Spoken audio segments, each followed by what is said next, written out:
In addition to one that I haven't mentioned that you can ask me about, and it's the most important, to keep us on offense against Islamic terrorism.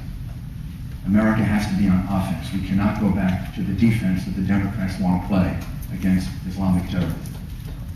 So, why don't you ask me questions, or if you have questions for Governor Perry, he would be happy to answer it, and we'll start with somebody back here, and then we'll go around this way. Anybody back here? Yes. Mayor, I've been following Congress, and they're putting forth a resolution, I believe, in the House to resurrect the Armenian Turkish crisis during the Ottoman Empire. And what is your view of what they're trying to do in the House? My view is that if you're asking for an accurate statement of history, it's correct. But that probably wisdom would say that right now you wouldn't do it. And I think they are. I think they recognize that this isn't the right time to do that. And I don't think it's going to happen. I think it's going to stay where it is. The subcommittee voted for it. They made the point. If you're asking me, is that a historically correct point? Yes, it is. But is this the right time to make it? It appears when you listen to what General Petraeus has to say, Ambassador Crocker, and everyone else, this would not be the most sensible time to make it. I think this was just a mistake. To do it now. The resolution itself is accurate, but to do it right now is not the right time to do it, and I think that's probably how it's all going to come out. I'm kind of interested. Iowa not be a red state or a green state, or a blue state to be a green state. Could you tell me a little bit? Most of our electricity is produced by coal in this country. Could you tell us a little bit about your thoughts about electricity and coal in general? Sure. I think it should be a green state too. I think of a green state as being an environmentally sound state, a healthy state, a safe state, and a state with a lot of money. Because when I think of green, I think of all you people being able to earn a lot of money, which is a good thing. I think that there is a very, very promising, not more than promising, a developed technology that could really allow us to use our coal and use it safely without contributing unnecessarily to pollution and global warming. That's carbon sequestration, cleaning coal. It's expensive. Right now it's expensive. All emerging new technologies are right now at the beginning expensive.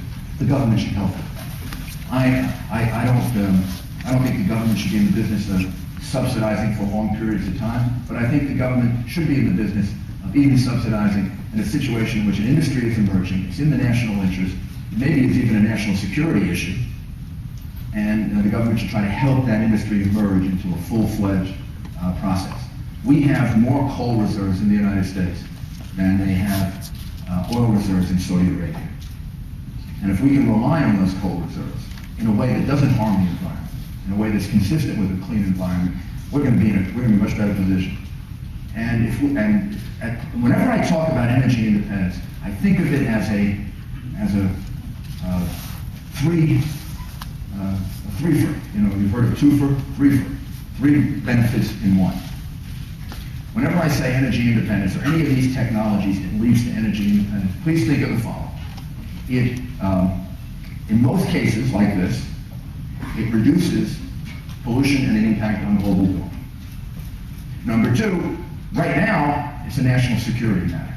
The more we can have independence, the more pressure we can put on those governments that are dangerous. That are dangerous in part because they have so much energy that they sell. And third, it's a great business for us. It's a great business for us to readdress the balance of trade. When you think that our balance of trade is off, right? We're importing too much and we're exporting too little. There are two approaches to this. One approach is the Democrats' approach, which is largely becoming stop importing. Very, very strange, by the way. Bill Clinton is one of the presidents that kind of opened up free trade. Now the Democrats want to go back to stop importing. We have to make sure that imports are safe. We have to make sure that we're properly protected. All that's correct. But we have to be in favor of being able to buy from foreign countries. It helps our economy. Here's what we should think about. Here's the opposite thing to think about. When you say, how do you redress the imbalance in trade. One group says, stop the imports. I say, increase the exports. Sell more. That'll make us a growing economy. The other is going to make us decline. We're going to be perpetuating our inefficiencies, and we will decline. We will grow if we sell more. What can we sell? Energy independence. China needs energy independence. India needs energy independence, energy alternatives. If we need clean coal, they need clean coal 4 times more than we do. If we need to license more nuclear power, they need to license more nuclear power. China's going to build 40 nuclear power plants. We should be building it for them. We invented it. We invented the peaceful use of nuclear power. We do it best. But we haven't licensed a nuclear power plant in 30 years because we're on hold. So when you think all of this energy independence, whether it's biofuels like here in Iowa, or it's clean coal or wind, I visited a really very, very impressive wind turbine factory here in Iowa. You know what I was impressed with the wind turbines? They sell for $2.5 million. I was thinking, you sell a couple of those to China, it makes up for a lot of the stuff we buy from them. 2.5 million is a lot of money. You are building here in Iowa wind turbines from my home state of New York. They're going to put them in Buffalo, New York. It helps. Every little bit. Look at it this way. There's no magic solution to energy independence. There's no one big technology. It can't be all clean coal. It can't be all nuclear. It can't be all biofuels. It can't be all wind, solar, hydropower. It can't be all conservation. We can do more conservation, but we're not going to be able to create energy independence. We have to stop using energy. We're going to do it that way. But think of it this way. Each one of these things helps. Each one of these things, if you grow it, reduces your reliance on foreign oil by 5%, 10%, 15%.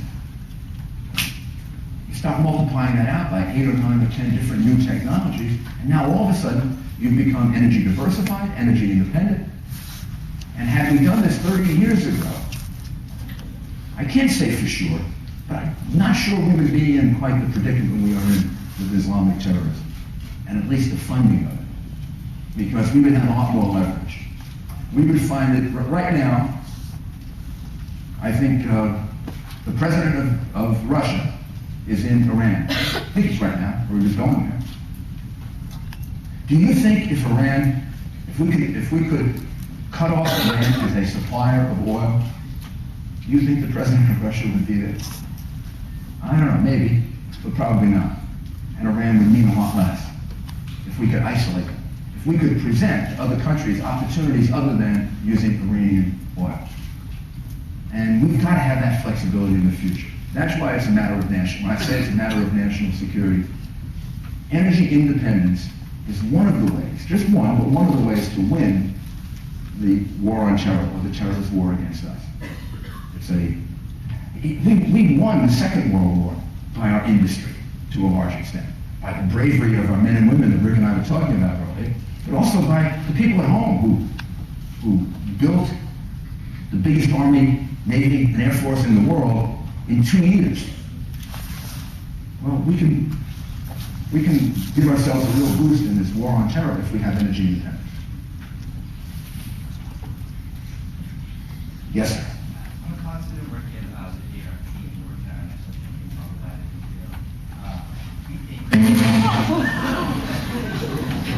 We people in America have no information or education on how to manage their finances. What would your administration do to increase the financial literacy of the next generation? And also, we're still hoping that you can join us in Sioux City next week for our divided retail forum.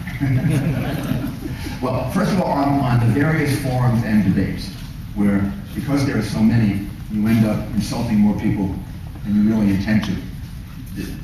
I've been invited to like a dozen debates, sometimes on the same day, and you just can't do them all. You just can't. We've tried to have a rule of 1 per month, and the first one we accept, then we've got to say no to all the rest. Because if I go to older